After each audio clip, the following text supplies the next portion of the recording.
E aí, turma? Tudo jóia? Tudo beleza? Bom, queridos, vamos continuar hoje os nossos estudos. Hoje a gente vai estudar sobre a cor, que é um elemento visual. Mas o que são os elementos visuais? Do que se trata esse assunto? Muito bem, o elemento visual, ou os elementos visuais, eles são um alfabeto. Então, esse alfabeto, ele é utilizado para representar uma imagem que nós estamos vendo, ou algo que nós estamos idealizando, pensando, imaginando, ou ao mesmo tempo sentindo também. É, mas é basicamente o que ocorre na língua falada, na linguagem falada e na escrita. Na escrita nós vamos aprender as letras, o alfabeto, e vamos aí juntar as letras, formar as sílabas, e aí formar palavras, depois formar uma ideia, uma história, blá blá blá, e por aí vai. Muito bem. Nas artes visuais, com esse alfabeto, nós também podemos criar, nós também podemos nos expressar, nos comunicar. Olha só, muito legal, né? Então, por exemplo, os elementos visuais, lembra daquela história que eu falei sobre criar palavras? E com os elementos visuais a gente vai criar imagens.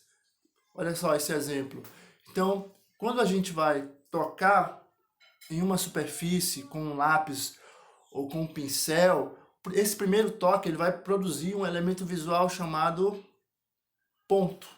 Então, esse nosso primeiro contato, nós criamos um ponto. E aí, quando este ponto ele vai se movimentando, não sei se dá para vocês olharem aí, só que eu vou apagar esse desenho para fazer um melhor. Então, quando a gente toca a superfície, nós criamos um ponto, certo? Tudo bem? Então, esse ponto ele só surge se a gente tocar. Ele não vai aparecer ali por osmose, não. Embora aqui no vídeo pareceu, né? Mas eu estou desenhando aqui na tela. Muito bem. Então eu tenho um ponto, e aí, continuando esse ponto, nós vamos movimentar esse ponto, e esse ponto vai criar uma imagem. Agora apareceu um outro elemento visual que é a linha, e aí nós temos uma forma, que é outro elemento visual. Então, deixa eu ver se eu consigo fazer alguma coisa aqui que preste.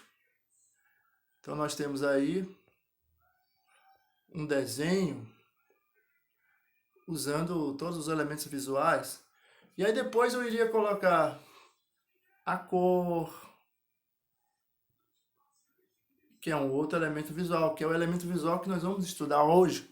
Então, veja só, eu comecei o desenho com um ponto, esse ponto se movimentou, e aí tenho a linha agora. E depois, quando eu formo o desenho, termino a minha ideia, naquele momento, eu tenho agora a forma. E aí eu posso acrescentar outros elementos, que é a cor, a textura, o tom, a luz, a sombra. Então, turma, os elementos visuais, é, eles servem para a gente formar essas imagens, ok? Então agora deixa eu apagar esse desenho aqui.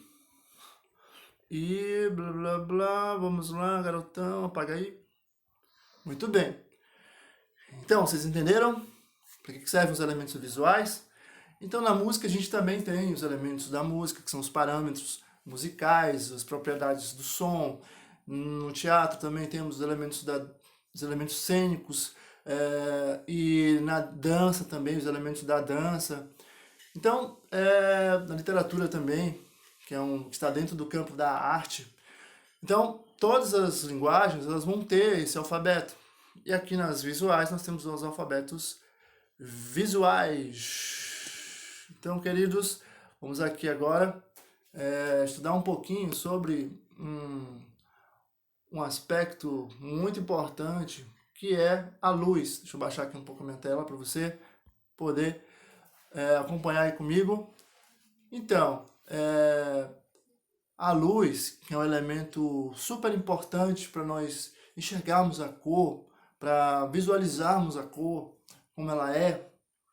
É claro que dependendo da fonte de luz, se está de dia ou se está de noite, e aí vai mudar os períodos. Então a sombra vai mudar de lugar, as cores vão mudar de lugar também.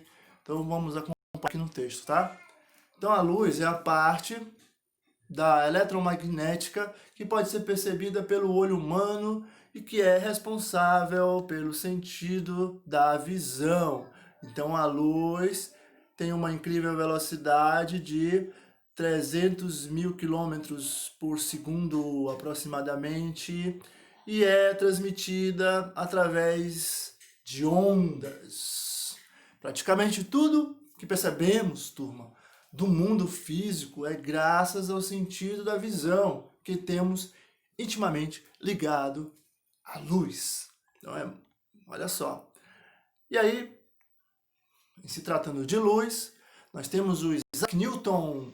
Isaac Newton, que no ano de 1672, ele publicou um trabalho onde ele apresentava ideias sobre as cores.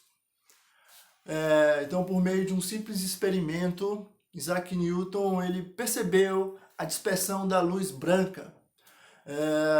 Ou seja, ele conseguiu visualizar que se a mesma incidisse sobre um prisma de vidro totalmente polido, dava origem a inúmeras outras cores. Com isso, com esse experimento, ele teve essa ideia, ele descobriu isso, na verdade, que a luz ela se decompõe, a decomposição da luz é basicamente o fenômeno que acontece quando, depois de uma chuva, o sol está dando as caras de novo e tal, e aí as gotinhas que ficam na atmosfera ainda, e aí a luz passa entre essas gotinhas e formam o arco-íris, certo?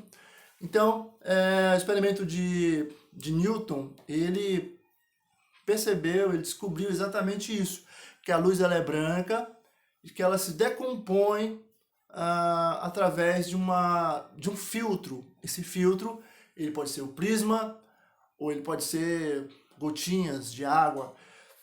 Não sei se você já teve essa experiência, você está ali molhando as plantas e está fazendo um sol bacana daqueles, e aí você coloca um pouco a mangueira assim, com a água vai jorrando, e aí contra a luz, aí você olha e vê um reflexo de cores, aí você vê, oh, arco-íris! Então, é a decomposição da luz sendo visualizada aqui e agora, naquele momento. Então, turma, com esse experimento, Isaac Newton ele teve essa grande descoberta.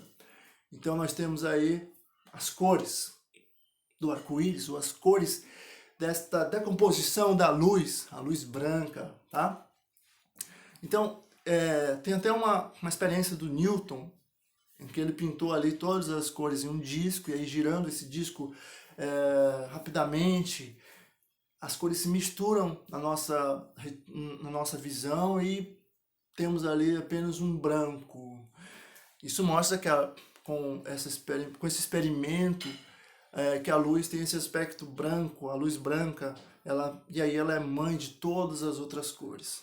Então temos aí vermelho, laranja, amarelo, aí pela escala das cores quentes. Aí depois nós temos um verde, já descendo para as cores frias, um azul anil, e o azul e a violeta, e a cor violeta, certo? Deu para vocês visualizarem, legal? Bom, aí nós temos aqui os grupos que foram formados dessas cores. Temos as cores primárias, vermelho, amarelo e azul, ou azul, amarelo, vermelho, ou não interessa a ordem. Essas são as cores primárias, certo? Então, essas cores são as cores puras, porque elas não precisam de outras cores para elas serem formadas, elas já existem na natureza. As outras também, só que quando vamos fazer as misturas, essas cores elas são consideradas as primeiras cores, as cores puras. E aí temos aqui outro grupo, que são as cores secundárias. As cores secundárias elas vão nascer da mistura das cores primárias. Então, laranja, ele vai ser a junção Não, vamos ver primeiro o roxo. O roxo é a junção do azul com o vermelho, e aí no meio a gente tem o resultado, que é uma cor secundária, que é o roxo, né? Ou violeta. E aí temos a outra mistura, que é o mesmo azul. Eu já tenho o resultado, que é o verde. Então, para formar com verde tem que ser um amarelo, que está aqui embaixo, tá? Bom, mas vamos para a mistura então de baixo. A mistura de baixo está mostrando o vermelho com o amarelo, que vai dar o laranja, tá? E esse azul aí em cima, o azul do lado verde, seria o azul com o amarelo, que vai dar o verde. Ah, entendi. Então o amarelo aí ele vai estar misturando com o azul, misturando com o vermelho. Lá em cima ele vai resultar no verde, e embaixo, junto com o vermelho, ele vai resultar no laranja. Muito bem, olha só, chegou. Amarelo com azul vai dar o verde. Vermelho com amarelo vai dar o laranja. Muito bem, então encontramos as cores secundárias. E aqui temos o tão famoso disco cromático, o disco de Newton. E aí nós temos as cores bem distribuídas, elas se posicionam também, e temos outros grupos de cores que vão surgindo aí, as terciárias, as cores complementares, que vão se formar aí dentro deste grupo. E temos também as cores neutras. As cores neutras, elas são cores que combinam com todas as outras cores. Então as cores neutras, elas são formadas pelo branco, o cinza e o preto. O cinza, ele é formado aí pela mistura do branco com o preto, que vai formar o cinza, tá?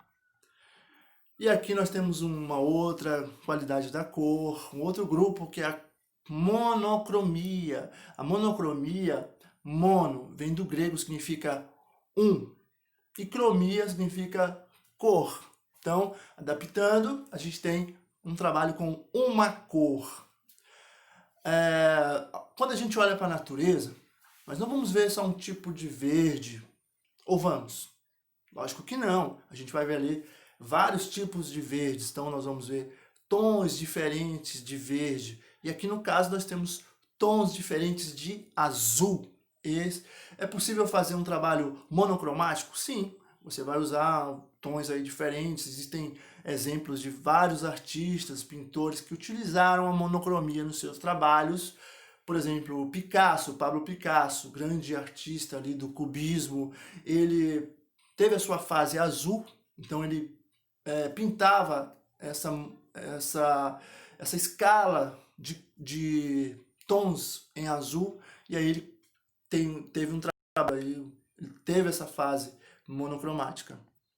E temos aqui um trabalho da policromia. Policromia, poli, muito, e cromia, cor. Então temos muitas cores aqui, várias cores. Esse é um trabalho do grande artista brasileiro, Romero Brito. Então temos um trabalho bem colorido, bem interessante, vibrante. Bom, queridos, espero que vocês tenham gostado, espero que vocês tenham assimilado legal, entendido um pouco sobre elementos visuais e sobre a cor. E até a próxima, tá? Eu comecei aqui no canto direito, foi pro canto esquerdo, mas deixa eu voltar aqui pro canto direito da tela.